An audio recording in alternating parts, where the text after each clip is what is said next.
Hi, Dave here to talk about a grade 3 AC separation. About 8 days ago, I was surfing early in the morning at Ocean Beach in San Francisco, and I slammed into a sandbar at low tide conditions um, and separated the AC joint in my shoulder. What is the AC joint? It is where your clavicle or collarbone, can't use that arm, your collarbone comes in and fits snugly next to the acromion and the coracoid, which are two bony knobs, technically called processes of your scapula or shoulder blade. And as you know, bones are tied to other bones by ligaments. If you have an AC separation, it could mean that your ligaments are just sprained, or it could mean, as pictured here, that they're fully severed. Now, there's 6 different grades of AC joint separation. Grades 1 or 2 mean that some or all of those ligaments are still intact, and therefore you shouldn't see a bump like you see on my shoulder. Grades 4, 5, and 6 are much more severe. It means that your ligaments are fully severed and that your collarbone is pointing way up or way down or way back. And in almost all those cases, immediate surgery is recommended. Surgery is almost never used for grade 1 and 2, but grade 3, of course, the one I have, is very controversial. Some people are completely against surgery and feel that you make, maybe 80% of people make a full rebound rehabilitation after the injury, and some people are not happy with the results and wish they had surgery. Many people who had the surgery are happy with their results. So I'm just going to talk through my own decision process for why I did decide to have surgery within 10 days of the injury, which in my case is tomorrow. Some of the pros of having surgery are that it's the only way that you can restore anatomical functioning. These ligaments aren't going to find each other and ratchet the joint back together. That's just not going to happen. There's a higher probability for a complete 100% recovery within 3 to 6 months. And I just feel that I can return to the impact sports that I love with confidence.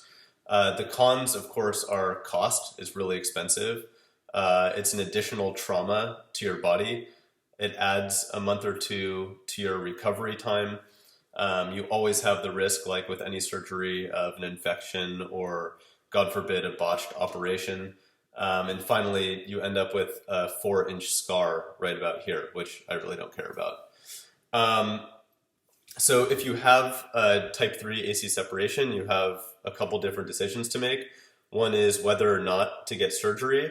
If you decide to get it, do you do it now or do you do it later? And if you decide to do it, what kind of mechanism will be employed to hold that joint back together?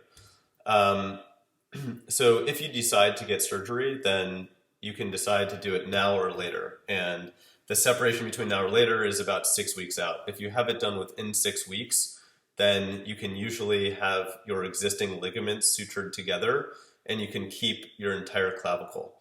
If you wait after 6 weeks, then typically a surgeon will saw off the edge of your clavicle and take ligaments from cadavers and graft them onto your existing ligaments.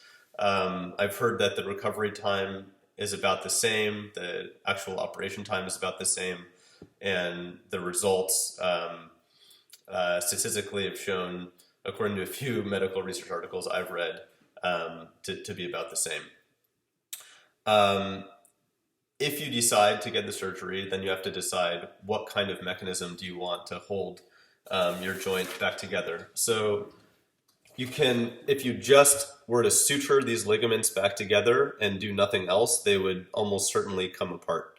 So something needs to be done to hold the clavicle down, usually to the coracoid, but also possibly to the acromion, to provide some kind of mechanical structure while your ligaments are healing, which I understand takes 4 to 6 weeks in a sling. I've seen there are actually 70 different ways to do this surgery. Nobody can agree on whether or not a surgery should be done or not. And if it's to be done, nobody can agree on what is the best mechanism for doing it. So I found there are 70 different ways to do it. Those kind of boil down into to 4 different types that I found. One is using a screw or a pin, and if your surgeon recommends that, I would run the other way. That's totally unnecessary and is kind of an antiquated, old school way of doing it.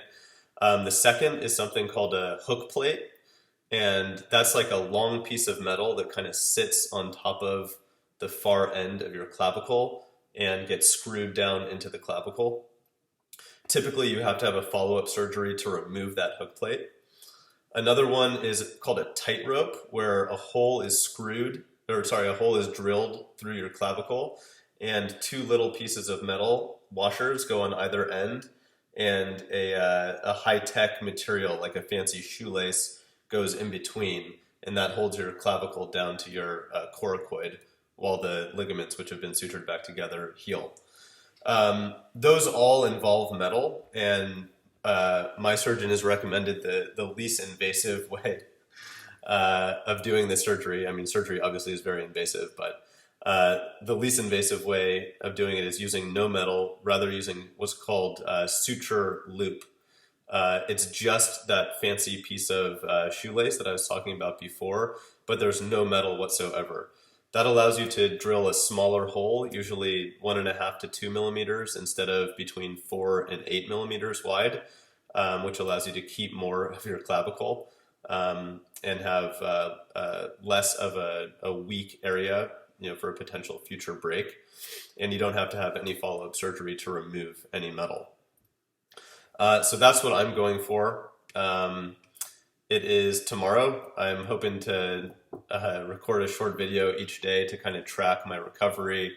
And my goal is just to help one person out there who's deciding whether or not to have surgery and wants to understand what the recovery process is like. I watch a bunch of videos on YouTube and it really helped me, so I'm trying to return the favor. Thanks a lot, and see you tomorrow.